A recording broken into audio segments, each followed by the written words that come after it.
persévérance et de patience. C'est justement les 2 traits de caractère de notre prochaine invité. Parce que pour enchaîner... Non, c'est pas toi. Parce que pour enchaîner 12 marathons en un an, il faut être coriace. Ouais, il faut être Place coriace. au sport, donc.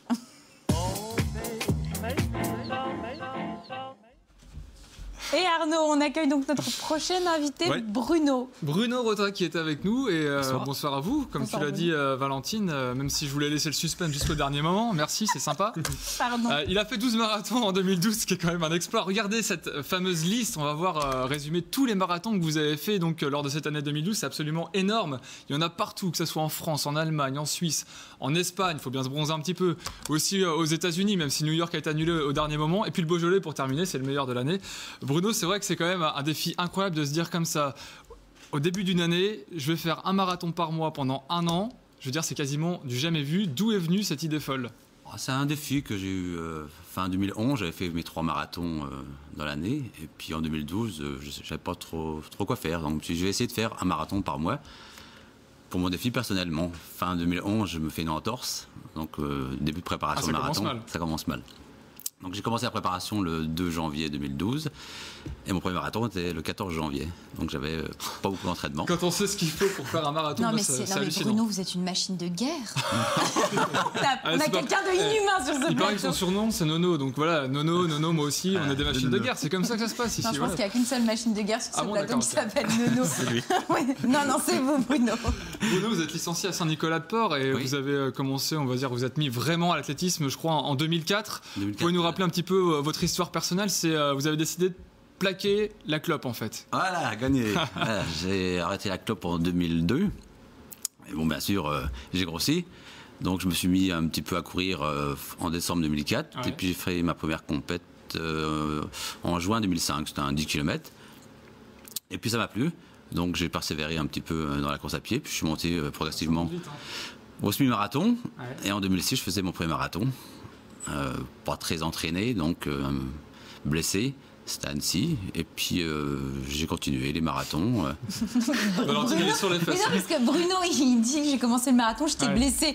On a l'impression que c'est votre particularité. Bruno, il fait des marathons, il est blessé. Non, j'étais blessé juste avant le premier marathon, mais bon, j'avais pas assez d'entraînement pour faire le premier marathon. Mais bon, j'étais inscrit pour faire mon défi, donc j'ai quand même fait le marathon. J'ai terminé le marathon. Mais Arnaud le disait, c'est vrai que 12 marathons en 1 an, en règle générale, les marathoniens arrêtent de temps en temps pour Oui. se reposer. C'est pas dangereux d'enchaîner comme ça autant de Normalement, on est compétitions toujours sur un marathon en 42 km, donc on se repose 42 jours.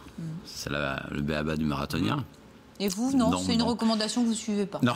D'accord. Et encore vraiment pour ceux qui font souvent du marathon, parce qu'en général, les gens qui commencent font ils préparent un grand marathon dans l'année, quoi. Voilà, Donc, quand on ouais. en voit 12 en 12 mois, c'est absolument énorme. Mais alors, grosse déception hein, dans cette année 2012, Bruno, puisque vous êtes allé au fameux marathon de New York que tout le monde a envie de faire une fois dans sa vie. Et puis la tempête est arrivée, Sandy s'est abattue sur New York, et donc la veille ou le jour même. 48 heures avant, le vendredi soir, Voilà. on apprend que le marathon Annulé. de New York est annulé. Donc nous sommes à New York. Le jour de votre anniversaire en Le plus. jour de mon anniversaire, voilà. C'est terrible. Le jour de 50 ans.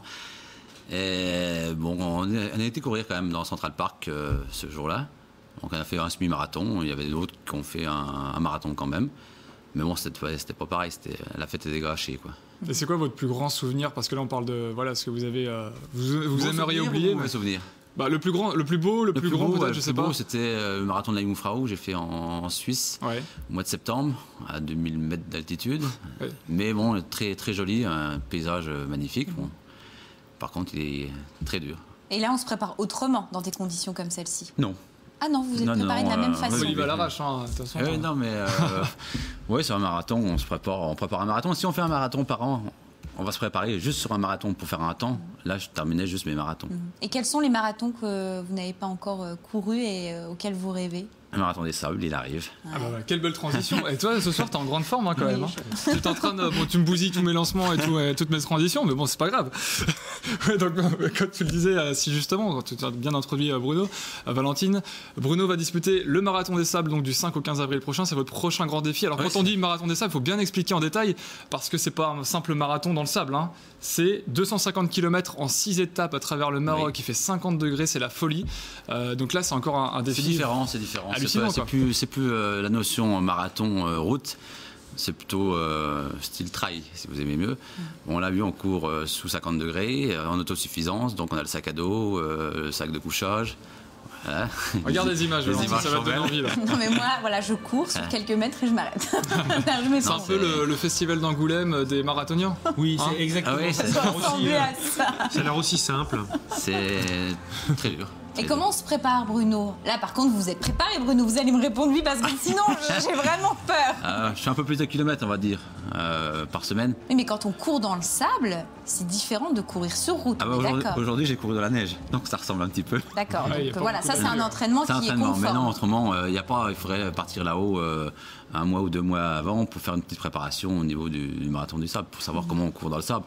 Mais autrement, on prépare, oui, on tanne les pieds s'il faut, mais non, je ne fais pas de préparation spécifique. Quoi. J'ai l'impression que dans la façon dont vous abordez les différents marathons, dans votre état d'esprit, c'est véritablement, voilà, j'y vais, je profite, je vis ce que j'ai à vivre et c'est tout. C'est tout à fait ça. C'est tout à fait ça. C'est le jour. Ouais. Voilà, le but c'est de les terminer. Bon. Après, le temps, c'est anecdotique, mais ça, c'est la partie sportive. Mais alors, pour faire autant de voyages, j'imagine quand même que financièrement, derrière, vous êtes peut-être suivi. Il faut un budget. Suivi, j'ai un sponsor, e-marathon de Laurent Vernet de Nancy, qui m'aide au niveau matériel. Bon, après, au niveau du budget, bon, savoir que le marathon des sables, c'est 2 850 €. Ah oui. Donc, c'est un beau budget. Un beau budget. Donc, c'est sûr, je cherche des sponsors. Bon, c'est un centième du salaire de Valentine par mois, mais bon, voilà. Merci Arnaud de divulguer des chiffres qui sont faux. Et qui sont faux en plus. Alors, après ce marathon des sables, vous avez déjà projeté d'autres choses? Peut-être courir 13 marathons en 2014, non? Bon, quand j'aurai terminé le marathon des sables, Vous allez vous reposer un petit peu, Bruno. Oui, maman. Énorme. Mais Bruno, je m'inquiète pour vous, véritablement, là. Il faut se mettre au garde à vous. Oui, après, j'ai le marathon au mois de juin de Molsheim. C'est un marathon festif, donc celui-là est assez cool. Fin juin, j'ai le marathon du Mont Blanc, donc ce qui est un peu plus dur. Après, j'ai les 100 km de Millau et je termine par le marathon du Beaujolais. Voilà. Ça paraît si facile sur le papier. C'est ça, il le dit, ça coule de source, mais alors bizarrement, je pense qu'en réalité, ça doit être... Tous les marathons ont leurs difficultés. Après, tout dépend de l'état de forme qu'on est juste avant. Il suffit de passer une mauvaise nuit, le marathon va être mauvais. Car revenez-nous, c'est tout ce qu'on vous demande, Bruno. Pas de folie, attention. C'est déjà trop tard. Je tiendrai au courant. Pendant que vous courez, est-ce que vous écoutez de la musique, Bruno? Oui. Vous écoutez quoi? Du métal. Ça peut motiver. Est-ce que la musique aux sonorités celtes et écossaises, ça vous aimez? Celte, oui, écossaise. Pourquoi pas?